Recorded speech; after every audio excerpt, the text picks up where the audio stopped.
Welcome to the Brave Woman Podcast. I'm your host, Tanya Lynn, founder of Sistership Circle and author of Open Your Heart and The Art of Leading Circle. I'm the mother of 2 girls, an 8 on the Enneagram, aka the Challenger, happily married to my business partner, Brent, love connecting with nature, and have put in well over 10,000 hours circling with other women. On this podcast, we will explore how to embody the brave woman so that you can take action on your dreams and desires, unapologetically speak your truth, and live life on your own terms. Grab a seat and a cup of tea, and let's get started. Welcome to our final episode of the season. Wow, this has been a sprint. I think this is the first time that I have recorded an entire season in like the span of 2 weeks.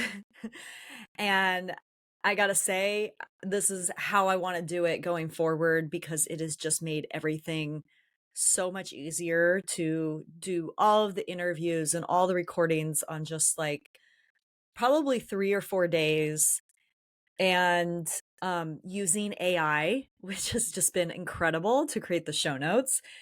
So, in this theme, this season around kindness and compassionate accountability, I feel like I kind of got to be kind to myself and making it as easy as possible. And so I want to finish the season continuing on this theme, kind of wrapping it up, and really what I've gotten over the past month since I decided, yes, I'm going forward with season 5. I'm doing it now. I'm going to have everything preloaded like a month in advance. Yes, yes, yes. And that right now where I'm sitting is probably at least a month before this is going to go live. But I feel like where I'm at right now feels so relevant to the end of the season because I've completed all of the interviews. I've completed all of the episodes. And I am just a couple days away from moving back to Costa Rica. So there'll be lots of updates in the next season. But, as I'm preparing for this move and that transition from the life that I've been leading in San Diego for the past year to now reuniting with my husband, reuniting my little family unit of 4, I have a really deep prayer, a really an intentional prayer for when I go back.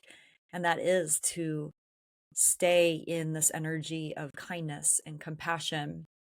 And that the way in which I get to do that is by carving out more time for me. And that my intention this summer is that I am working a hell of a lot less, like a lot less. So I'm going to go into all of that and essentially what I am doing to prepare to take time off. And so I actually want to start with what has happened over the past week or so, because I feel like I have really, really been in it. And I think that this goes with, I was talking about being in the initiation, and that I really feel like as I am transitioning back to Costa Rica, like everything seems to be coming up. And this is to be expected. And so when I can expect the turbulence, it allows me to then use my tools to be self-reflective, to take space, to be compassionate to myself. I have a tendency of overworking, because I love my work so much, it can also be a place where I get to distract myself from what I'm feeling. And so if I have something going on, I'm just going to go and do whatever work that I have to do. And it's a way of me kind of, just not having to deal with whatever sensations are occurring in my body. And I think that this is a trauma response. When we become addicted to work, even if we love our work, um, it's a coping mechanism, right? And there's been many times over the past month where I have been so aware of my default being work. My default in my marriage is work. Like, it's how Brent and I first started our relationship, was with a business partnership. We've been business partners for almost a decade.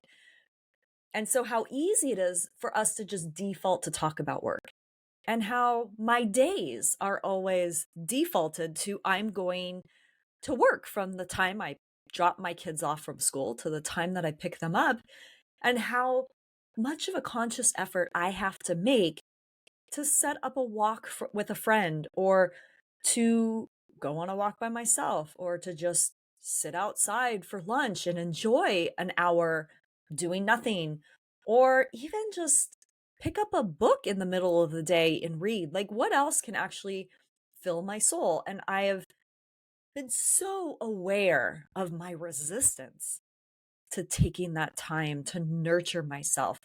And then also noticing the quality of emptiness that I feel inside, because I am always just so focused on work.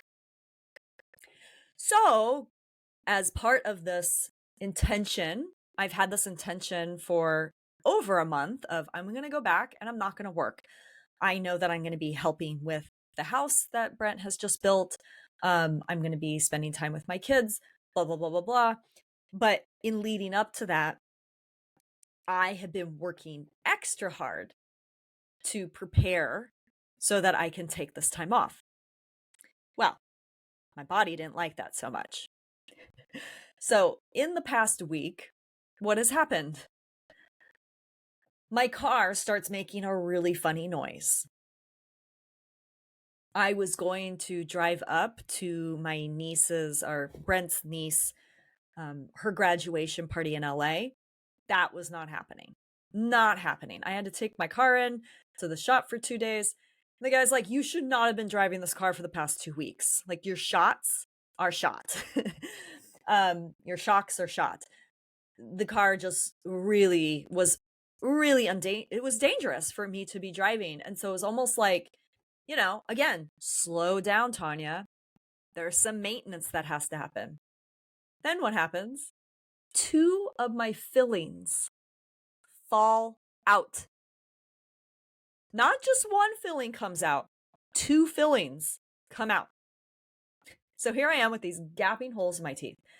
Then my neck, pull my neck. Have no idea how I did it.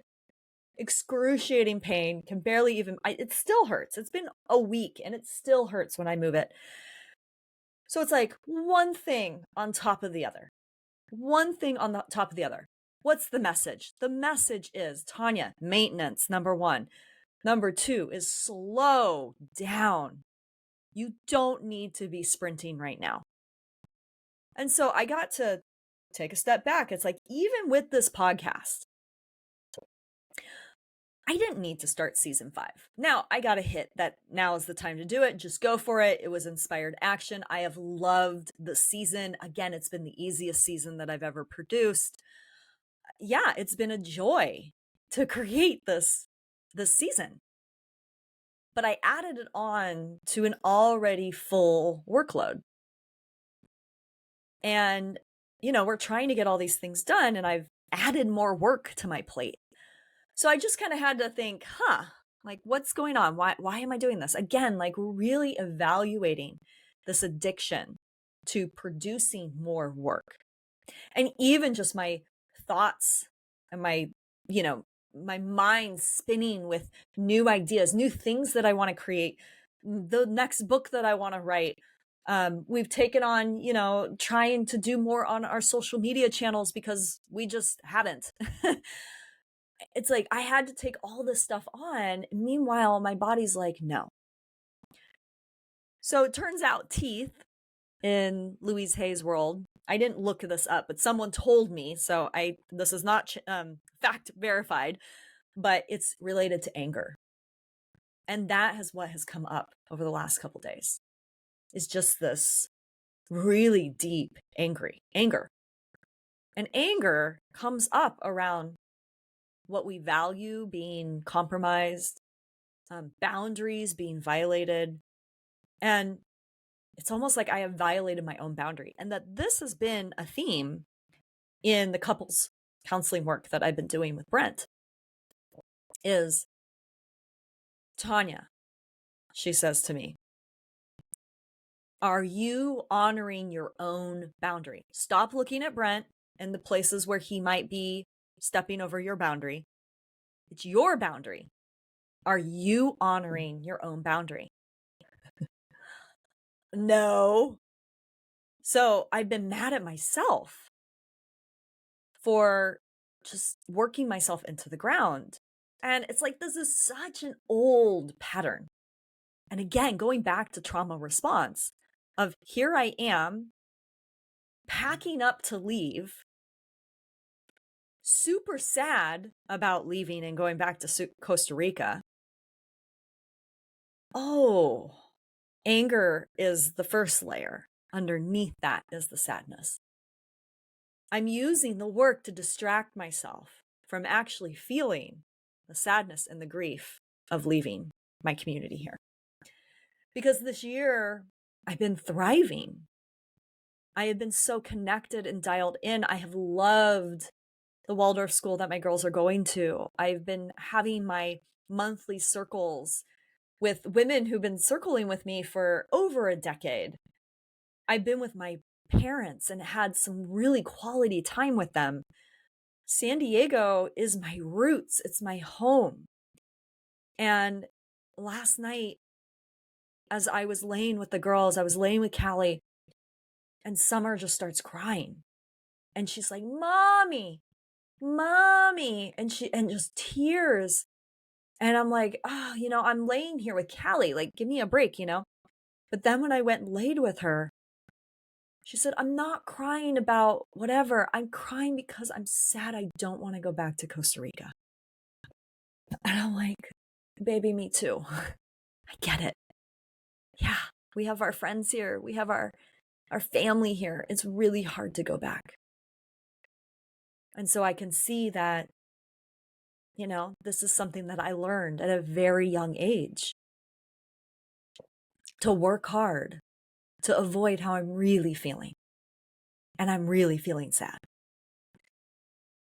It's bittersweet to be going back. And I know I'm going to make the best of it. And I know that it's not permanent. And it's not like I can change my mind and come back if really that's what's best for my soul. I got a hit, a very strong yes, a few months back to go back to Costa Rica. It was a very clear yes, because I had been in a waffle, I don't know, like very much a lack of clarity. And this just came down of like, you have to go back. Now is the time. So, can I honor the sadness that I'm experiencing and that my daughter is experiencing? Can I just allow myself to feel that? Can I slow it down and just allow myself to feel it? Can I trust the process here? Can I trust that I did get the guidance to go back and be open and surrender to that? Because there is something that's calling me back, and I don't know what it is yet. And I know that things will be different when I go back because number one, we've built a place to live on our extraordinarily amazing, beautiful property. And, every time I'm talking to Brent, he's like, you are going to love it when you're on this property. And every time that I have been on the property, I have loved it. I get downloads. Like, I am so tuned in, tapped in, like, oh, yes, I feel that. And it's a both and. Trusting the process, trusting the guidance, surrendering, opening, and feeling the feelings, acknowledging and honoring the sadness and the anger, and just seeing the way in which I cope, the pattern that I have developed. Yeah. So, yeah, I'm feeling grounded after just reflecting on this whole process over the last week, getting my teeth fixed, getting the car fixed, packing up all the things. It's taking care of myself, getting back into my face massage because I had taken some time off. I took a week off and I'm feeling it. So, I worked on my massature for a good 45 minutes this morning. So, yeah, it's like put in the self care, slow it down. It's all going to get done. It's all perfect. I don't need to kill myself. And what do I have to look forward to? So, intention of going back is kindness, compassion, relaxation, and play. Brent and I had a beautiful conversation with our in our couples counseling about how can we bring more play into our relationship, because really that's the energy that's going to attract the resources and the next steps for De La Diosa, the retreat center that we're building down there, and the reason why I'm going back. So this concept of play, and what are the things that I want to do to create more play? So, horseback riding, something that has been a theme this year. We got really into a show called Heartland. It's a Canadian show about this family on this beautiful ranch in Canada. There's like 17 seasons. It's incredible. But it's a real, just beautiful lessons and beautiful sense of like, being a family growing up, and very relatable. But the horses, we've been obsessed with the horses. And there is someone who does horseback riding down in our area. So that's one thing. Callie and I have been diligent about every single week doing archery. We just got our first pins. We got our bow and arrow. Like, we've been really committed. We've been really consistent, and we have bows for the whole family. So we're setting up a little archery range on the property. Music and dance every day. I want to dance with my kids.